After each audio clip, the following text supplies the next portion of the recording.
Alright, example number 1 of the rectangular combined footing.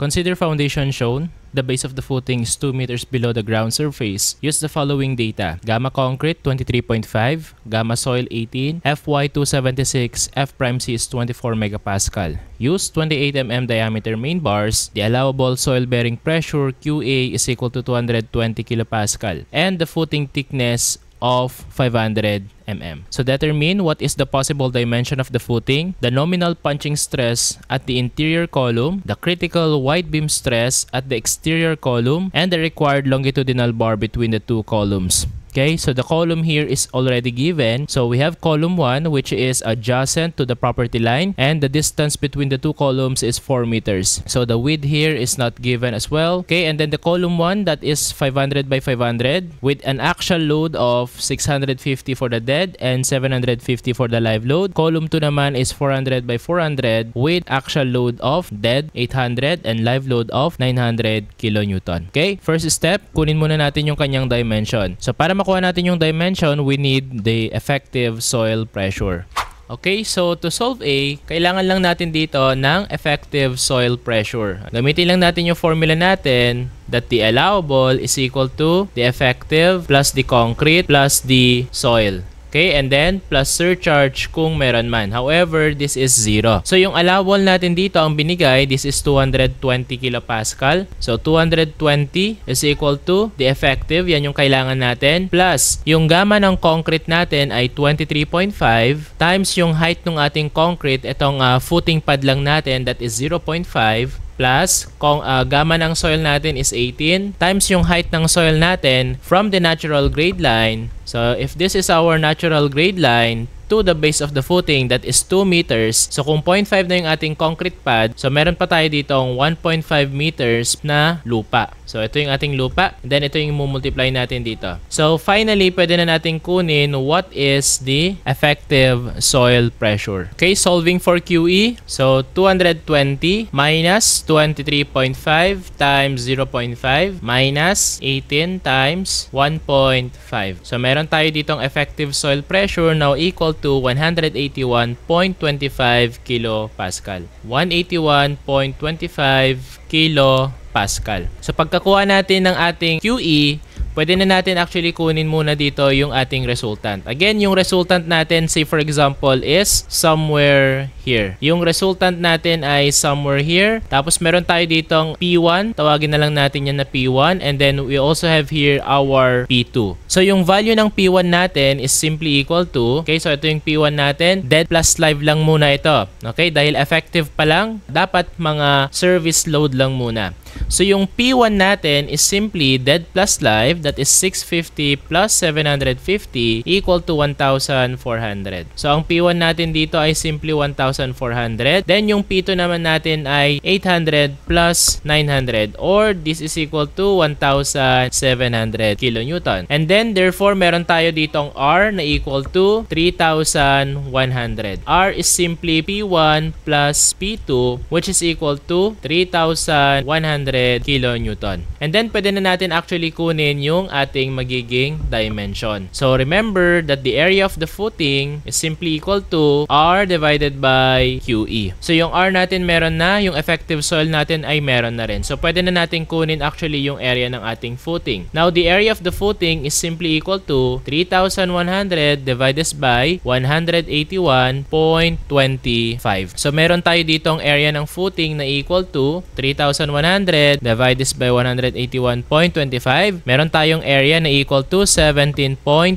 The area of the footing is equal to 17.10 square meter. So ito pa lang yung alam natin dito. Okay, so kung titignan din natin yung ating top view, pwede natin tong tawagin na meron tayong L times the width. So ano pa yung kailangan natin, or saan pa tayo pwedeng kumuha ng values kaya nitong ating dimension? So lagi nating tatandaan yung ating resultant. We know that the resultant resultant is always at the centroid of our footing. So kung yung R natin ay X distance to the left, dapat X distance din siya to the right. So kung X distance yan, dapat X distance din to the right. Okay, so ito yung alam natin. So we know that L is actually 2X. So paano kunin yung X na yan? So paano natin malalaman yung distance ng ating R? So this is simply by taking moment from a reference. Now say for example, gagawin natin itong property line as our reference. So bakit, no? Okay, tatandaan natin na yung result o yung moment ng representative force R from the reference should be equal to the moments of the two forces, P1 and P2. Again, pagka yung moment ni P1 plus moment ni P2 dito sa reference, dapat equal yon sa moment ng nag-iisang force, which is yung ating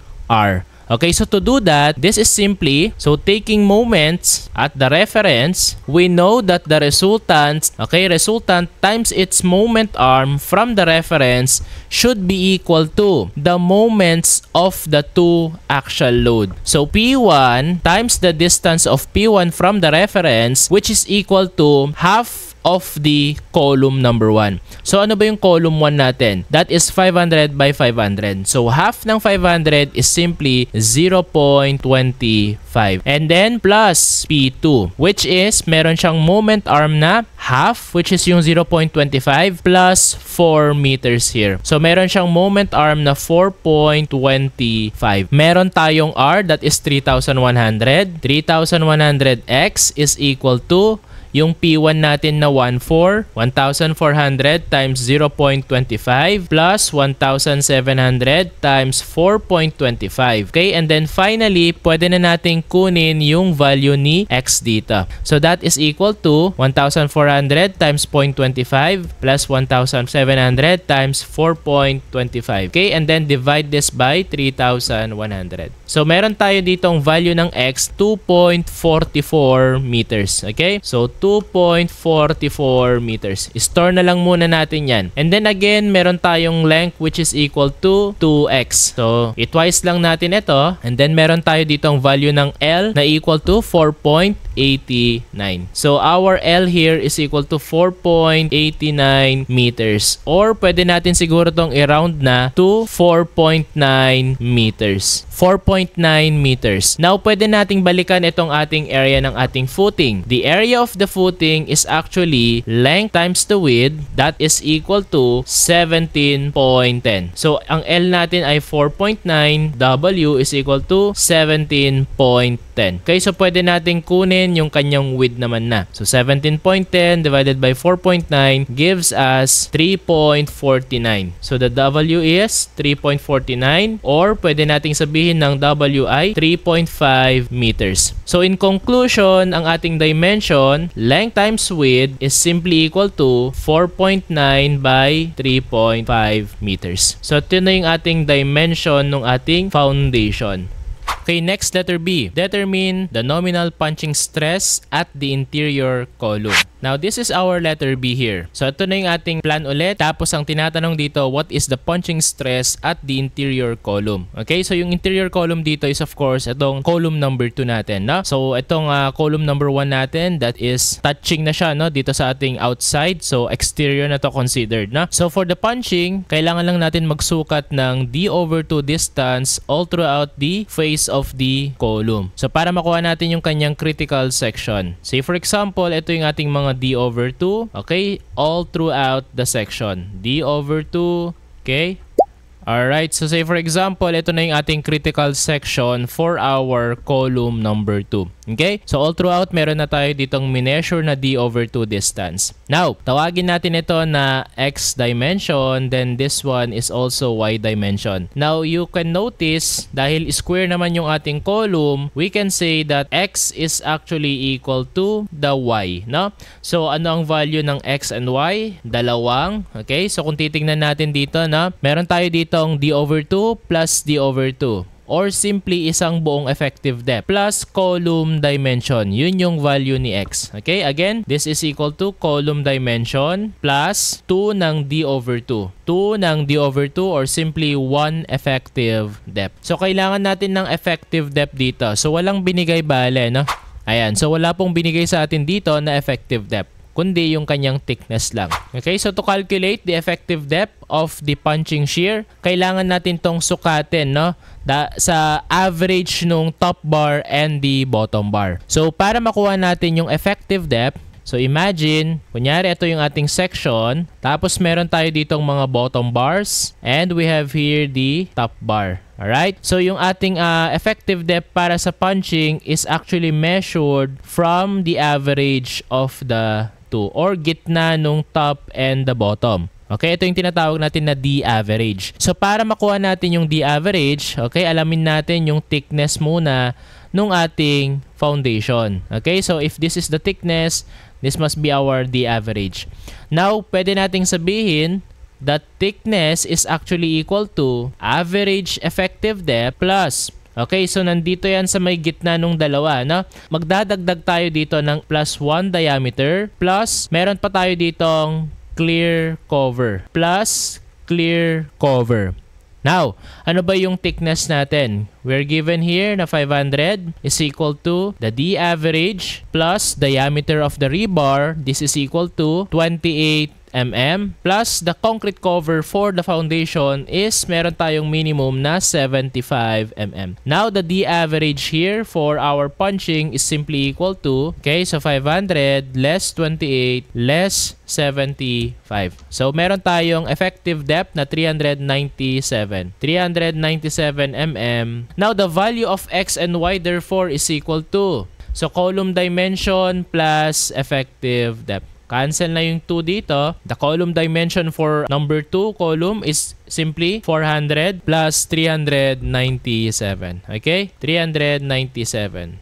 Or this is actually equal to 797 mm. X is equal to Y, which is equal to 797 mm. Now, meron na tayo dito ang critical section, na may X distance na tayo at meron na tayo dito ang Y distance. Now, ang kailangan natin dito ay yung perimeter nung punching shear. To solve the perimeter, that is B sub 0 or B sub O, this is actually equal to dalawang X plus Y. Okay? Or simply, this is equal to 4x or 4y dahil parehas lang naman ang x and y. Okay? So, this is the perimeter, na. So, to solve BO, so gamitin na lang natin yung 4 times x, no? 4 times 797. So, meron tayong perimeter for the punching which is equal to, times 4 natin ito, 3188 mm. So, meron tayong 3188 mm for our punching. Alright? So, ang tanong dito ay yung kanyang punching shear stress na nominal. Okay? So, kapag sinabi nating nominal, that is Vn dapat, no? Alright? So, when we say nominal, this is also allowable or this is also maximum. Okay? So, nominal strength of a structural member is actually based on its material properties and dimension.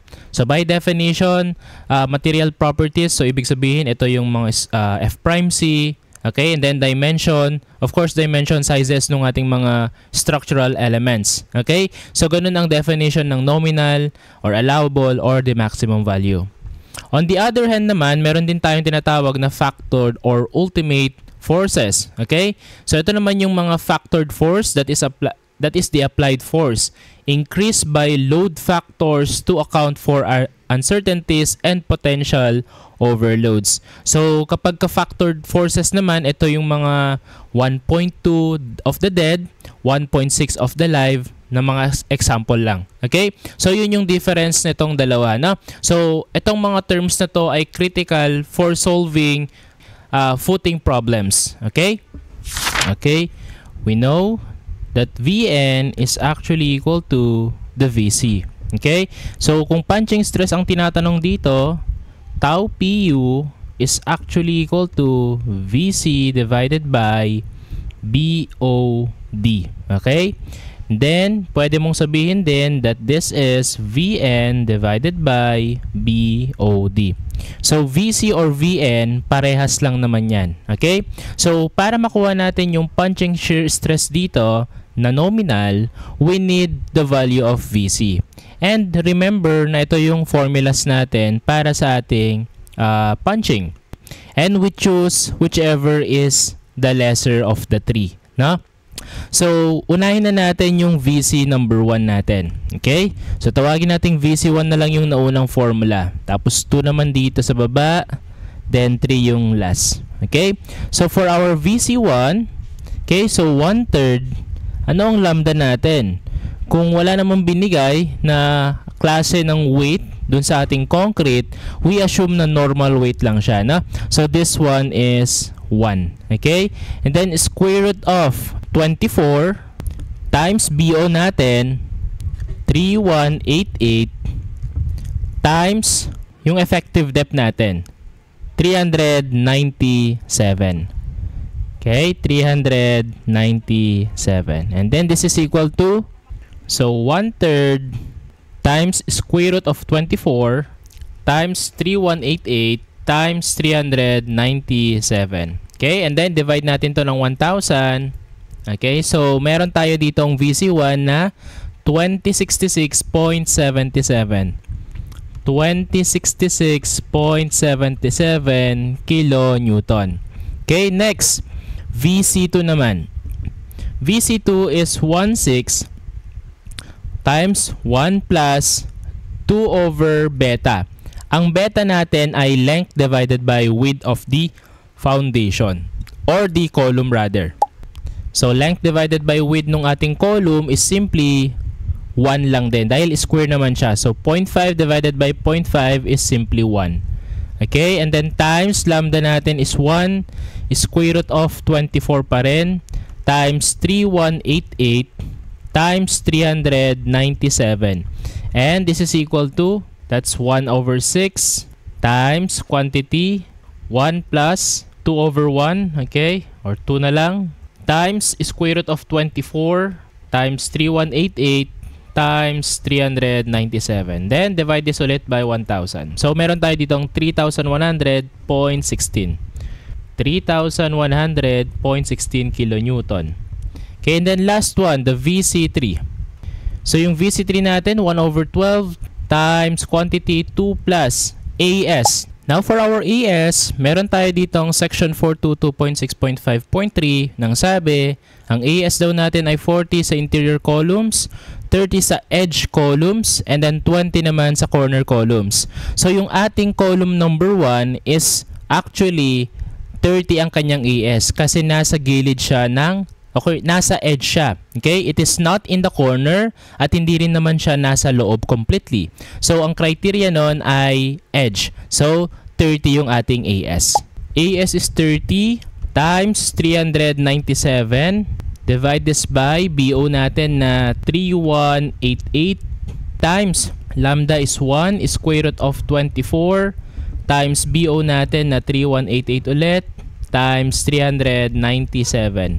Okay, then finally ang VC3 natin is equal to 1 over 12 times quantity 2 plus 30 times 397 3188 times square root 24 times 3188 times 397. Okay, and then divide this again by 1,000. So, meron tayo ditong 2963.70. 2963.70 kilonewton. Okay?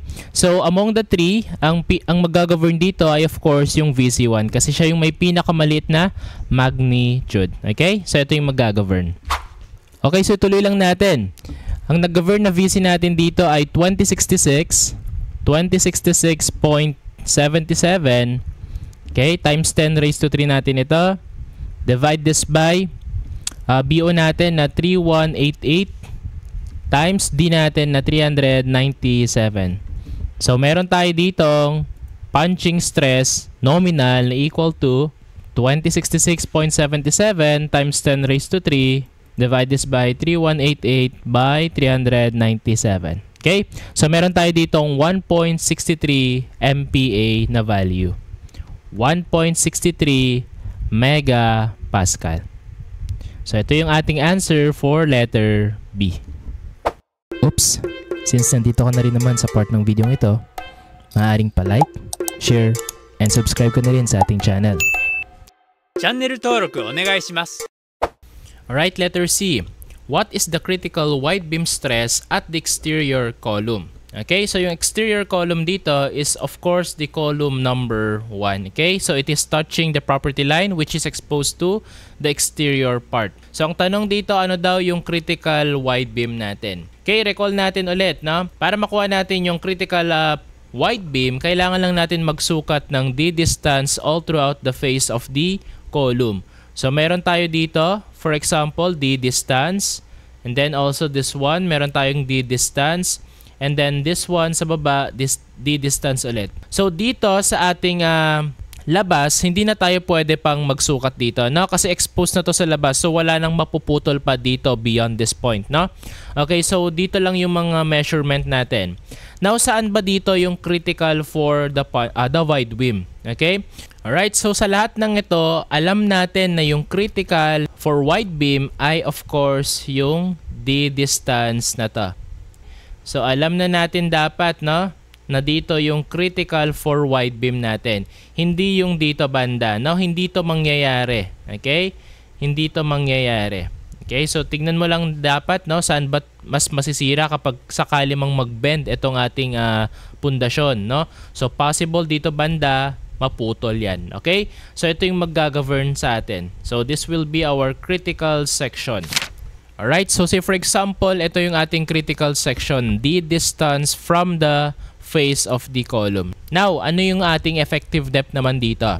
Okay, so yung D average natin kanina, that is only good for the punching. Okay, this time naman kukuha tayo ng bagong effective depth. So yung effective depth naman natin for wide beam, again, this is measured from the centroid of the top bar. Okay, so kung meron tayong bottom bar dito, yung top bar naman natin yung ating susukatin for the wide beam. Okay, centroid ng ating wide beam. Okay, so meron na tayo ditong D ulit. Tapos yung thickness natin ay of course dito pa rin naman.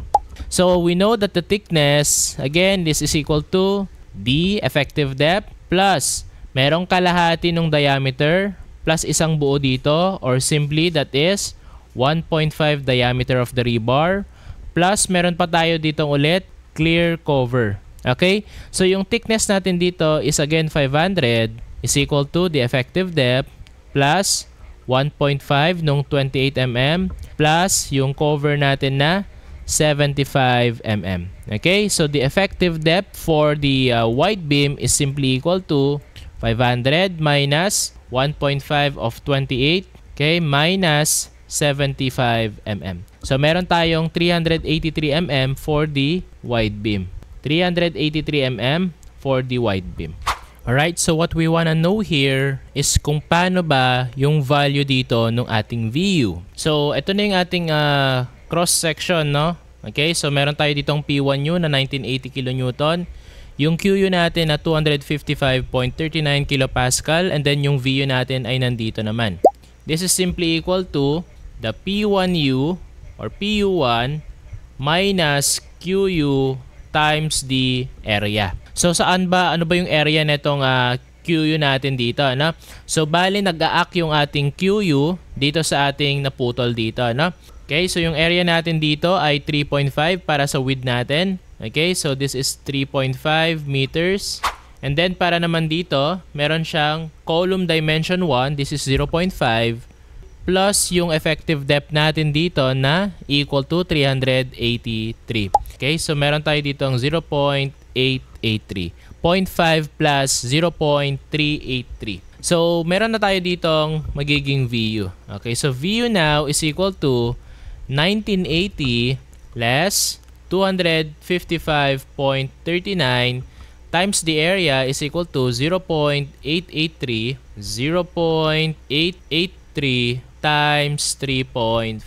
So finally, ang VU natin dito is equal to 1980 minus 255.39 times 0.883 times 3.5.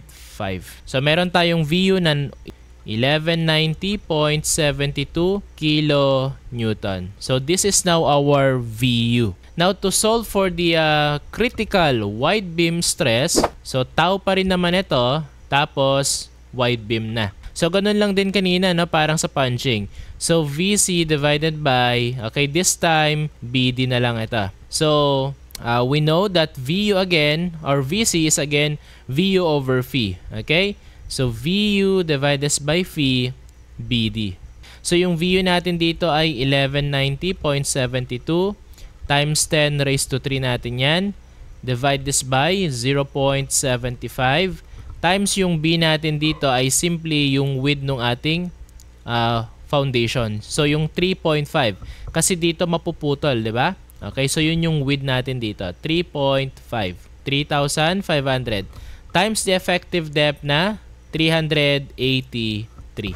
So 383 mm. So meron tayo ditong wide beam na equal to tau wide beam is equal to, so meron tayo 1190.72 times 10 raised to 3 natin yan. Divide this by 0.75. 3,500 times 383. So meron tayo ditong tau wide beam na equal to 1.18 megapascal. So this will be our tau wide beam. Alright, last item. What is the required longitudinal bar between the two columns? So paano natin malalaman yung magiging number of longitudinal bar natin between the two columns? So paano natin malalaman yung ultimate moment between the two columns? Of course, by doing shear and moment diagram. So mag-shear diagram muna tayo before the moment diagram. And then, malolocate na natin doon nasaan yung maximum value for the moment. Alright. Tedious gawin yung shear and moment diagram. Okay, so instead, ang gawin na lang natin ay yung mas mabilis na paraan. Okay, so by plotting first yung ating mga loads doon sa ating section view, no, or elevation view ng ating foundation. So dapat ilagay lang natin dito yung mga loads natin. So for the actual load column number 1, meron tayong 1980, and by the way, ito dapat ay naka-ultimate. Then for column 2 naman dito, this is 2,400. Okay, and then dun sa ating ilalim ng pundasyon naman, dapat yung load natin dun ay naka-uniformly distributed load. Okay, so WU. Okay, so dito, ikakat lang natin yung section natin, tapos assume natin na dun sa kinot natin na section, yung shear doon ay 0. Tandaan natin na kapag 0 shear, nandoon yung maximum moment natin. Okay? Okay, so before we start this, kailangan muna natin dito ng WU natin. Again, ang WU natin dito ay equal to RU divided by the length of the footing. Dapat kilonewton per meter ito. So ano yung RU natin dito? This is simply the PU1 plus the PU2. 1980 plus 2,400. Then divide this only by the length of the footing, which is 4.9 meters. Okay, then finally meron tayo ditong WU na equal to 1980 plus 2,400 divided by 4.9. So meron tayo ditong 893.88. 893.88 kilonewton per meter. So meron na tayo ditong WU dito. So i-cut na natin dito, VU dapat maging 0, tapos nandoon na yung ating Mmax. Alright, say for example, ito na yung ating cut section. Nandito na yung ating WU, 893.88. PU1 natin nandito pa rin, kita, 1980. Tapos nandito yung ating V, dapat 0 yan. Tapos nandito yung ating Mmax.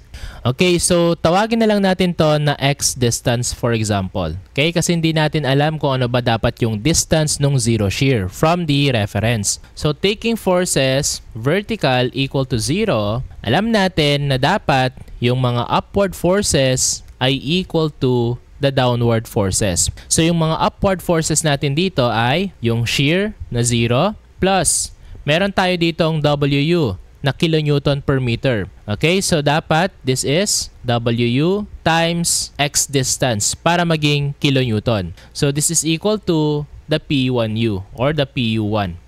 Again, the shear here must be 0 plus 893.88 X is equal to 1,980. 1,980. Now, the X here is equal to, so meron tayong 1980 Divide na lang natin ng answer kasi yun naman yung recent natin, na. So, meron tayo ditong 2.215 meter distance. Okay? So, nandito daw yung ating zero shear. 2.215 from our reference. Now, pwede na natin kunin yung maximum moment dito. Okay, now, pwede na natin kunin yung value ng ating maximum moment. So to do that, we take summation of moment from the shear equal to 0 and this is equal to 0.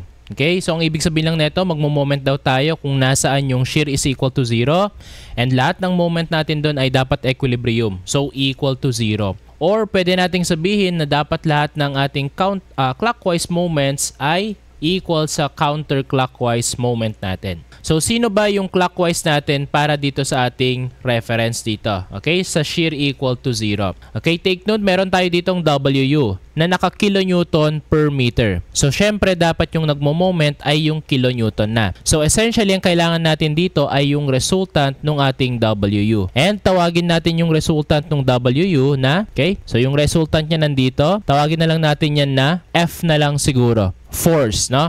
So, yung force natin ay merong moment arm na kalahati nung X. So, times X over 2. Okay, so siya lang yung clockwise dito, na?